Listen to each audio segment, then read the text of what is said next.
La paz esté con ustedes. Amigos, en este tercer domingo del tiempo ordinario, quiero hablarles sobre paredes y puentes. Aquellos que son bastante viejos reconocerán que me estoy refiriendo al álbum de John Lennon de mediados de los 70, Paredes y Puentes. Creo que existe una tendencia hoy día a ser simplista, parcial sobre las paredes y puentes. Las paredes son malas, mantienen a la gente fuera, son poco amigables, tener paredes es xenófobo, los puentes son geniales, los puentes nos conectan con la gente, puentes significa que estamos todos juntos en esto, estoy en contra de las paredes, a favor de los puentes. Bueno, de nuevo, sugiero con John Lennon en mente que no es paredes o puentes, es paredes y puentes. El asunto es que, dependiendo dónde estés en la vida de la iglesia, ¿cuál quieres resaltar? Porque diría que necesitas ambos, paredes y puentes, para vivir el cristianismo correctamente. Ahora, ¿de qué estoy hablando? Quiero regresar a nuestra primera lectura. Es del libro de Nehemías en el Antiguo Testamento. A Nehemías no lo leemos a menudo en la liturgia, pero junto al libro de Esdras están ensamblados juntos en un momento muy importante en la revelación del Antiguo Testamento. Estamos hablando de un tiempo de la historia israelita en que los cautivos de Babilonia están regresando poco a poco de su exilio extranjero, están regresando a su tierra natal y llegan a Jerusalén. Lo más probable es que nunca conocieran Jerusalén. Tal vez algunos de los viejos lo hicieron, pero están regresando para encontrar su otrora gloriosa ciudad capital destruida. Fue aplastada, fue incendiada durante el cautiverio de Babilonia. Están regresando y pueden sentirlo desde las páginas del libro. Después de muchos siglos, pueden sentir la angustia del pueblo. Imagínense si París fuera destruida y unos 70 años después, un viejo parisino regresara mirando las ruinas de su otrora gran ciudad. Supongan que Roma fuera saqueada una vez más, como lo ha sido varias veces en su historia, y un romano 70 años después regresara para verla. Trasladémoslo a mi propio país, un chicahuense, luego de que Chicago hubiera sido atacada en guerra, digamos, y regresara muchos años más tarde y viera las ruinas de la ciudad que amaba. Y pueden sentir, como digo, la angustia de los corazones de Israel cuando miran a su ciudad en ruinas.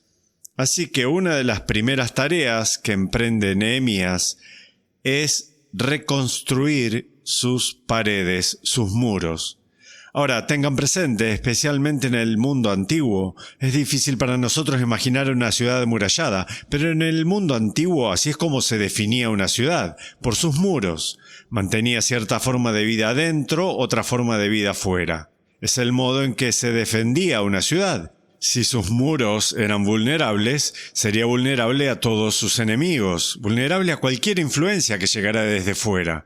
Así que Nehemías dice, de acuerdo, si vamos a regresar y hacer de Jerusalén nuevamente la ciudad capital, lo primero que tenemos que hacer es levantar sus muros. Y entonces el pueblo se pone a trabajar en este gran proyecto. Pero hay mucho más en ello, porque no es solo una cuestión de los muros físicos que definen a la ciudad. Es también la cultura y el corazón y el alma del pueblo. Piensen en esto, son israelitas, han sido llevados en exilio, han sido llevados de su propio país, su ciudad capital, están en una tierra extranjera, están en medio de gente extranjera con diferentes ideas e historias y tradiciones culturales. Ahora nace la siguiente generación y ellos dan lugar aún a la siguiente generación. Esos niños, los nietos de los primeros exiliados, ¿qué sabrían de Israel? Probablemente habrían escuchado las historias del país en el que vivían. Tal vez estuviera reducido a un puñado de gente los que aún recordarían las grandes historias que definían a Israel. Pensé en esto que me sucedió hace poco. Estuve en Praga, en República Checa, unas pocas semanas atrás. Y Praga, esta ciudad magnífica, los edificios antiguos de Praga permanecen. Pero casi todos allí fueron testigos del hecho de que la fe católica, que fue tan fuerte, que de hecho hizo surgir a esos edificios hermosos, está en gran medida comprometida. ¿Por qué? Bueno, porque llegaron los comunistas y eliminaron la religión. Y luego una generación, y luego otra generación, tal que ahora los abuelos de los jóvenes actuales no tienen la fe cristiana. ¿Se puede eliminar una tradición filosófica o religiosa así de fácil en un par de generaciones? Así que Nehemías comprende, tengo que reconstruir los muros físicos alrededor de la ciudad. Y Esdras también comprende, él es el sacerdote, Esdras comprende, también tengo que reforzar este pueblo psicológica y religiosamente. Tengo que restaurarles el alma. Porque podría expresarse de esta manera, los muros alrededor de sus almas israelitas también han sido comprometidos. De eso se trata nuestra lectura. Escuchen, Esdras, el sacerdote, trajo el libro de la ley ante la asamblea, formada por los hombres, las mujeres y todos los que tenían uso de razón. ¿Sabe lo que está haciendo? Quiere que especialmente los niños escuchen esto. Estaba de pie sobre un estrado de madera. Esdras abrió el libro. El libro aquí es la Torá y es los profetas. Es el gran libro de Israel. Leyó desde el amanecer hasta el mediodía. Nuevamente, en presencia de los hombres, las mujeres y todos los que tenían uso de razón. Todo el pueblo estaba atento a la lectura del libro de la ley. Esdras abrió el libro a la vista del pueblo. Pongan en su mente esa imagen del pueblo reunido alrededor. Aquí está el sacerdote, tenía el pergamino de la ley. Piensen en la sinagoga actual cuando toman el pergamino de la Torá y ahora leerá de allí. ¿Ustedes creen que escuchan sermones largos? Desde el amanecer hasta el mediodía lee la ley. Y el pueblo ve el pergamino en donde estas palabras están escritas. Escuchan las historias de Israel. Y la gente está tan conmovida, dice, que lloraban. ¿Por qué? Porque se estaban dando cuenta nuevamente quiénes eran. Estaban redescubriendo su alma. Las paredes del alma fueron vulneradas. Piensen en las paredes de una célula que permiten que la célula funcione apropiadamente. Si las paredes son vulneradas, la célula muere. O utilicemos el ejemplo de John Henry Newman. Piensen en un animal desarrollando su vida en su ambiente. Si se vulnera la integridad del animal, su piel, su estructura muscular, su esqueleto, si se compromete eso, el animal muere y su medio ambiente da cuentas de él. Esa es otra forma de expresar el hecho de la muerte, ¿verdad? Sucede cuando el medio ambiente se apodera de un organismo. Nos referimos a un cadáver que se descompone.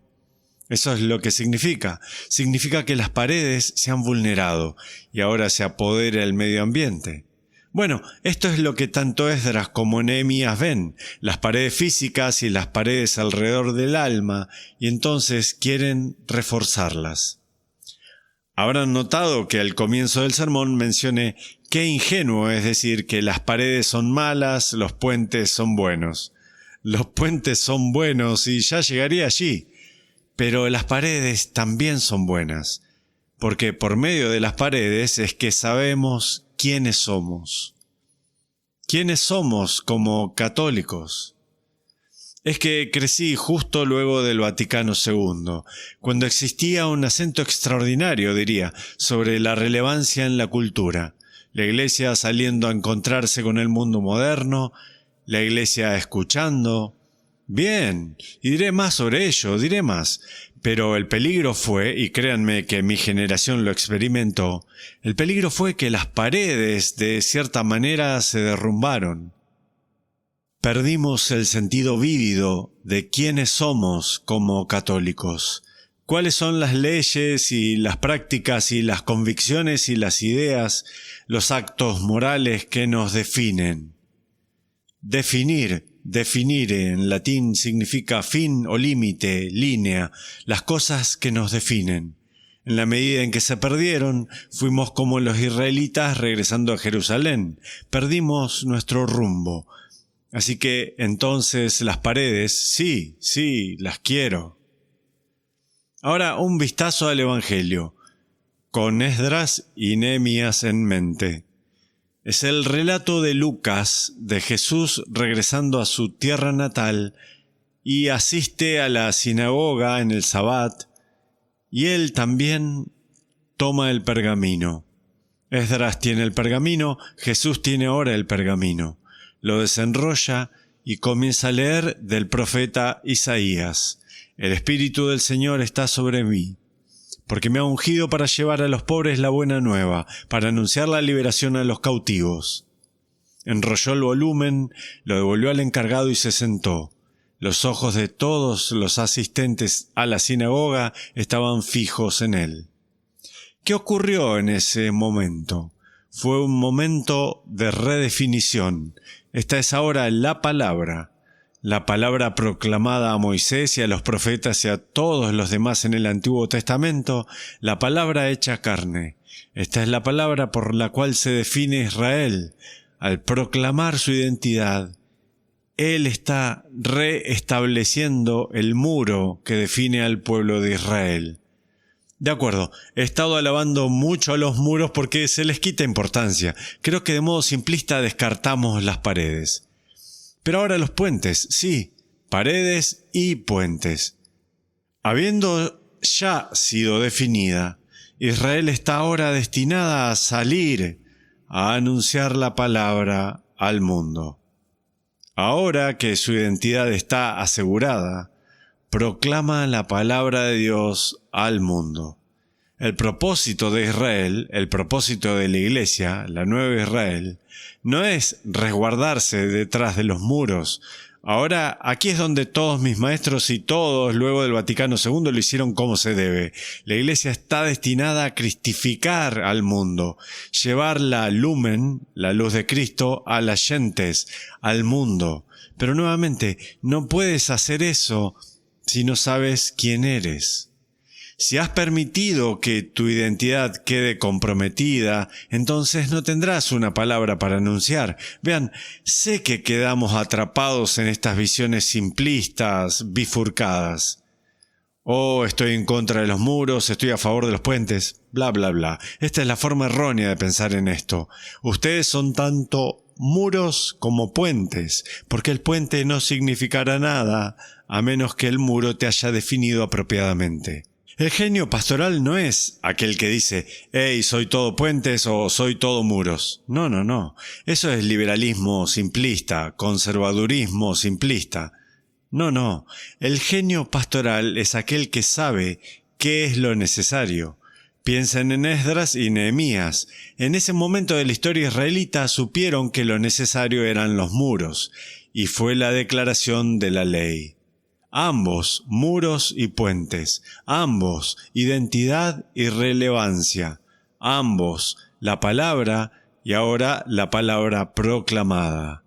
Mantener ese balance correcto, muros y puentes, ese es el desafío.